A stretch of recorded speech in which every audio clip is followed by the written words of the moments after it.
yo creo que habría que retomar un poco el tema del Líbano, más que nada en sí, que a veces me parece que se deja un poco de lado, sobre todo teniendo en cuenta que el Hezbollah opera en el Líbano y el Hezbollah aparece desde una hipótesis como el primer sospechoso lógico de este atentado. No estamos diciendo seguro fueron ellos, pero es el que aparece como sospechoso. ¿Y por qué? Porque el Hezbollah había dicho que como represalia de las acciones que le infligiera Israel a principios de junio, sobre todo, donde murieron importantes miembros del Hezbollah en un ataque que hizo Israel cerca de Baalbek, iba a tomar represalias, decía, contra los israelíes en todo el mundo. Declaró el jeque Fatlallah la guerra abierta contra Israel en todo el mundo, e incluso parece que dijo contra los judíos de todo el mundo. Esto no está certificado si dijo judíos por extensión israelíes o judíos en general. Y además tenemos, decíamos, que el atentado contra la embajada del 92 parece de una forma muy similar y también en su momento se le adjudicó al Hezbollah, o más concretamente a la Yihad Islámica, que es el brazo ejecutor o el brazo armado del Hezbollah en este tipo de operaciones. Y resulta que esto, a mi entender, este tema de la represalia está muy ligado a toda la guerra que desarrollan Israel y el Hezbollah en el sur del Líbano, porque está en un marco de una lógica terrorista, donde Israel ataca a las poblaciones civiles, el Hezbollah le contesta con atentados terroristas, el Hezbollah contesta tirando cohetes sobre el norte de Israel, y esto se está desarrollando desde muchos años. Incluso lo podíamos llegar, en realidad, hasta el nacimiento del Hezbollah alrededor de los principios de los 80. Si aparentemente el Partido de Dios surge, digo aparentemente porque algunos lo hacen de un surgimiento anterior, pero seguramente en relación con la emergencia de la revolución islámica en Irán. Y esto es muy importante porque hasta ese momento los chiitas del Líbano, que son los sectores más marginados, el grupo más marginado dentro del Líbano, los más pobres, los más desheredados como fueron llamados, hasta entonces en realidad estaban por sobre todo encuadrados dentro de la organización Amal, que significa esperanza y es una sigla, que en realidad recogía el intento de los chiitas de ser integrados al sistema político libanés del cual no habían participado. Pero no pedía Amal un Estado islámico. En cambio, a principios de los 80, un grupo de jóvenes y de clérigos, de ulema, de sabios del Corán, que fueron formados en el norte de Irak, porque los centros chiitas principales, aún de los iraníes, no están realmente en Irán, sino en el norte de Irak, en Najaf y Karbala. Esta gente que se formó allá, casi simultáneamente con la revolución islámica de Irán, esta es la que va a ser el núcleo formador del Hezbollah, estos grupos. Y estos grupos van a traer al Líbano la novedad de el pedido de un Estado islámico, de la construcción de una sociedad islámica con la aplicación de la Sharia, de la ley divina, y un nuevo partido en cuya organización no pesan tanto, digamos, los cuadros con un régimen verticalista como hasta entonces era conocido en el Líbano, sino algo donde el principal papel lo tienen principalmente, digamos, los líderes espirituales, para decirlo un nombre, los ulema, los conocedores y los sabios del Islam. Y esto da una organización muy plástica, porque insisto, el Hezbollah no es una organización verticalista, el Hezbollah es en realidad como una especie de confederación de numerosos grupos, de numerosas milicias. Y esto le permite precisamente una gran movilidad, una gran dispersión y la dificultad de concentrar en algún jefe único. No hay un jefe único. El jeque Fatlallah es un guía espiritual, pero no es el director en jefe. Hay un consejo consultivo, pero cada unidad es muy independiente. Y esta es una enorme plasticidad que permite este tipo de cosas. A tal punto que, como hemos escuchado, se dice que los ejecutores del atentado fueron el grupo Ansar Allah, los seguidores de Dios, y que este conductor que tenía Ansar Allah es un ex miembro del Hezbollah, cosa que es cierta, pero no se puede decir directamente que esté enfrentado al Hezbollah, sino que hay esta posibilidad que cada uno lleve acciones. Y yo creo que es muy importante decir que aquí se ha desarrollado, sobre todo en Líbano, en el sur, una lógica terrorista entre Israel y el Hezbollah que parece no terminar de concluir. Israel ataca objetivos civiles, Hezbollah le contesta haciendo terrorismo y operando sobre el norte de Israel. Y esto tiene larga data, desde el 83 que el Hezbollah opera de esa manera. Y en realidad el nacimiento del Hezbollah a la escena pública se da a través de su organización armada Yihad Islámico, con la voladura de las barracas de los marines norteamericanos en el 83 en el Beirut, donde mueren más de 250 personas.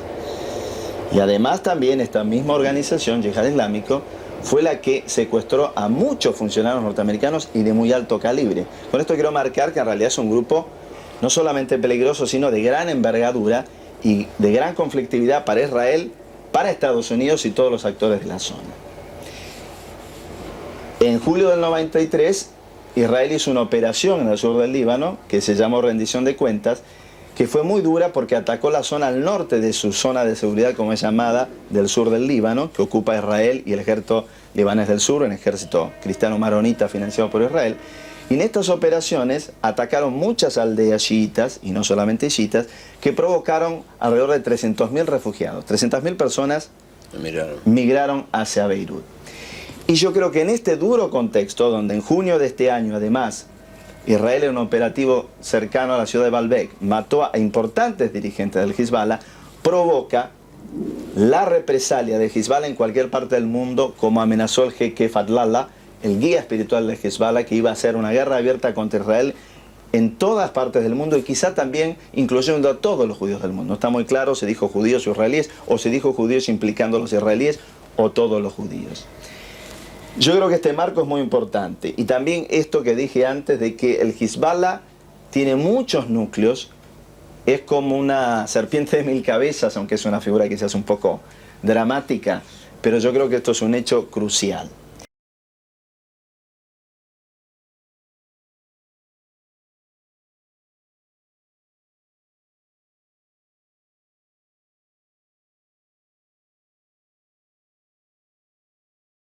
A mí me da la impresión de que Estados Unidos está muy interesado en las conversaciones de paz entre palestinos e israelíes, que van más o menos bien, ahora con Jordania, pero hay temas que han sido un poco dejados de lado, como el tema del Líbano, que en general se dice, bueno, el Líbano para el final, el Líbano tiene que ver con Siria, algunos dicen, bueno, es un satélite de Siria y se deja de lado. Pero en realidad es uno de los núcleos más duros porque el eje del terrorismo está allí, en Líbano. En Líbano es donde prospera el Hezbollah.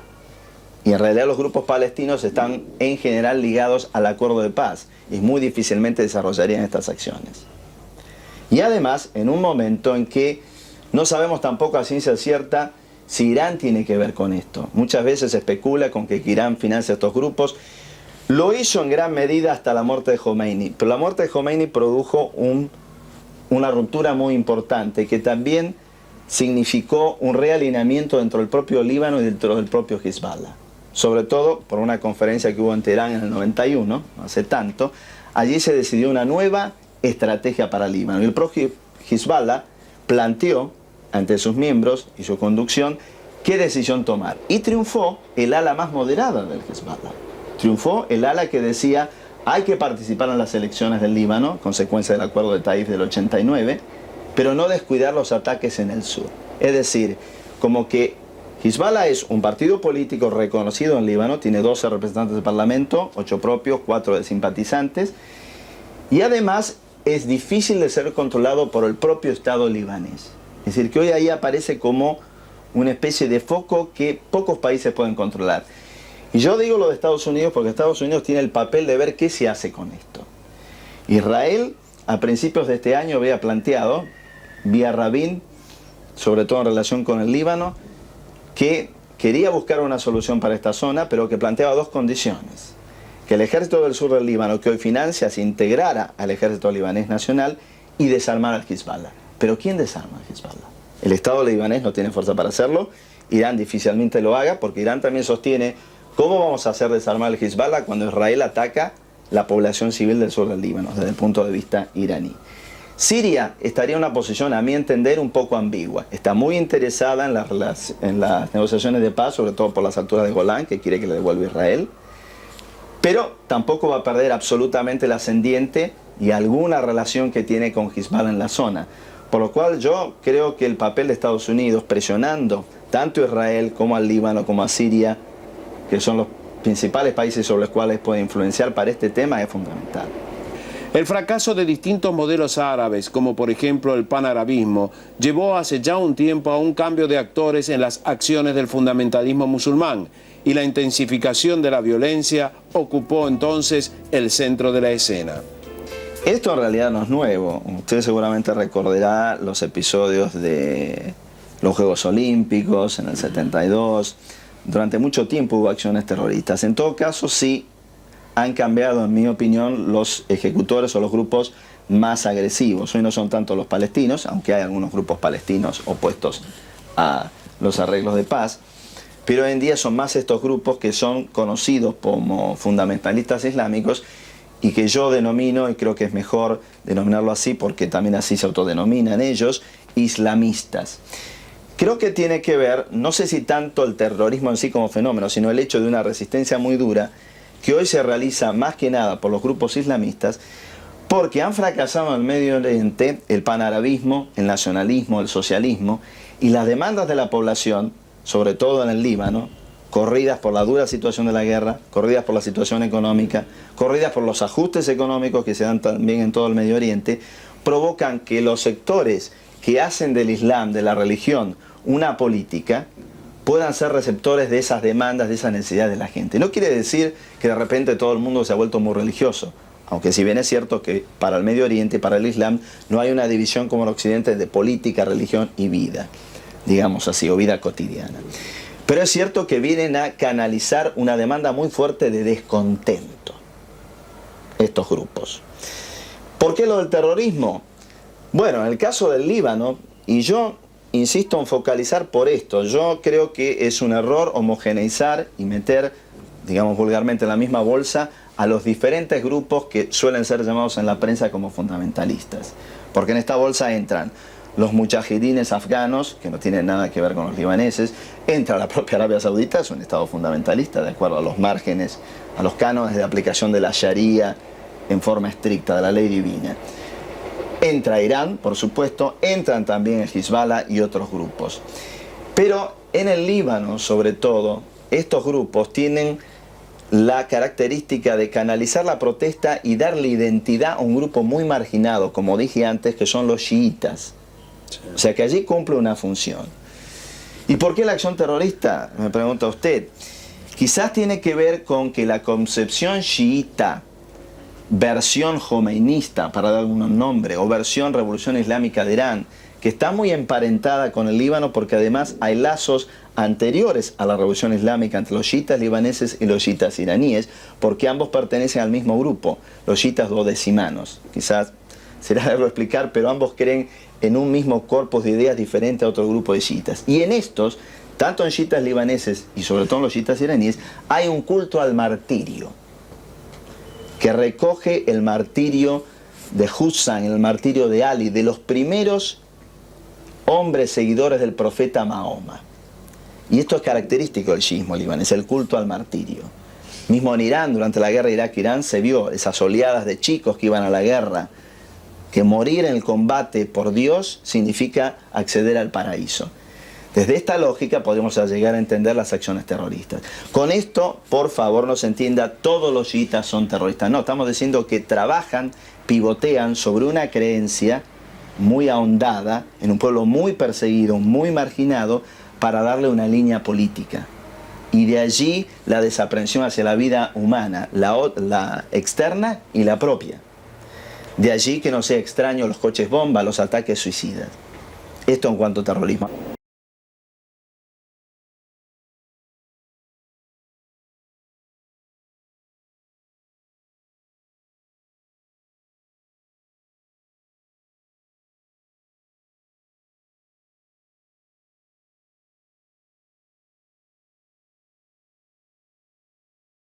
Es que exista un internacional terrorista, por lo menos no que estén ligados abiertamente al Hezbollah y cualquier otros grupos. Digo como una cosa ya organizada, sí hay coordinación entre los diferentes grupos islamistas del mundo, del Medio Oriente, esto sí. Ahora, tampoco hay que descortar de ninguna manera que estos grupos islamistas que pudieran tener que ver con el atentado hicieran relación, negocio en términos vulgares, con grupos extremistas en la Argentina, de derecha, neonazis o algo similar. Esto no hay que descartarlo en absoluto. Y que tengan contactos aquí que hayan permitido tan fácilmente realizar este operativo, porque nunca se ha dado que se repite el operativo, no se hace una zona que se vuelva a hacer otra vez, únicamente en países donde las fronteras son tan porosas, para decirlo en forma elegante como en la Argentina. Los fundamentalistas o islamistas, según parece podría ser esta su nueva denominación, ¿qué buscan? Lo que decimos por islamistas, que es el propio nombre que se dan, son aquellos que como línea política dicen que hay que tomar del Islam el ejemplo, en realidad lo que hay que establecer estados islámicos, estados que de alguna manera reproduzcan la vida ideal del profeta, la vida de la Meca de Medina, la ciudad sagrada. Por islamistas perdón, yo no lo soy, digo, cuando hablamos nosotros de islamistas, nos referimos a aquellos que no siguen una línea nacionalista ni socialista, sino que toda la política debe ser la vida vivida del musulmán creyente. Y esto se da también en el Estado, que no hay separación entre religión y política. Estos son los que sostienen las posturas islamistas, llamados por la prensa fundamentalistas. Pero estos son términos en realidad de cuño protestante, muy mal aplicados, pero que periodistas norteamericanos tomaron y finalmente cuajó. Evidentemente los usamos todos, pero yo creo que hay que aclararlo. Ahora, decir? ¿Cuál es la diferencia que se establecería con los islámicos? O sea... Bueno, islámicos son todos los musulmanes. Sí. Islámico y musulmán son sinónimos. Islamistas son aquellos que entienden que la política debe tener la forma, el contenido del Islam como la vida cotidiana. Porque el Islam tiene una doctrina social muy grande. Y la propia organización, a propósito, cuando mencionábamos al Hezbollah y otros grupos denominados fundamentalistas, que prefiero denominar islamistas, tienen que ver con una organización social muy grande, focalizada en la mezquita. La mezquita no es simplemente un lugar de culto, como es la iglesia para la religión católica, sino que también es una base social y política. En la mezquita se puede predicar y hablar de política libremente. Es diferente a Occidente, a la concepción cristiana o incluso a la concepción judía. Y además, la acción social que desarrollan vía la mezquita y la cantidad de organizaciones sociales que tiene el Hezbollah en muchos de estos grupos. Tienen supermercados, hospitales, clínicas, dan becas para estudiantes, a miles de estudiantes en todo el Líbano. Por lo cual se han creado una malla, una red financiera muy grande que hoy puede prescindir incluso de los fondos que han sido retaseados por Irán después de ese cambio de política donde se privilegia lo pragmático, sobre todo en la línea de Rafsanjani.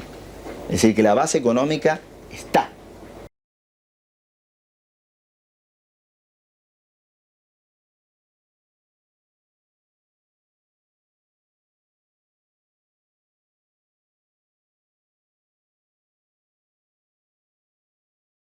Yo creo que no sería disparatado, porque si bien no hay en el caso de Hezbollah un antecedente concreto de que Hezbollah haya realizado operaciones en el exterior en alianza con grupos derechistas de otros lugares del mundo, se habló en algún momento que podían llegar a tener relación a algunos grupos islámicos, pero no se precisó si el Hezbollah, con grupos de la ultraderecha italiana, los fascistas de las tramas negras y demás. No hay prueba. Pero volviendo al tema argentino, yo no lo descartaría en absoluto, porque ellos necesitan a alguien que les brinde acá una logística. Que no sean islámicos no les interesa, en tanto les brinde esa logística. Puede haber esa alianza, tranquilamente, yo no la descarto en absoluto. Sobre todo teniendo en cuenta que uno siempre se pregunta acá, ¿cómo tan fácilmente pudieran haber entrado? Creo que más se puede relacionar con grupos acá del tipo que hemos llamado mano de obra desocupada o similar, o incluso grupos neonazis, que realmente son también de poquísima o ínfima significación en cuanto a una trascendencia, pero sí pueden ser muy peligrosos.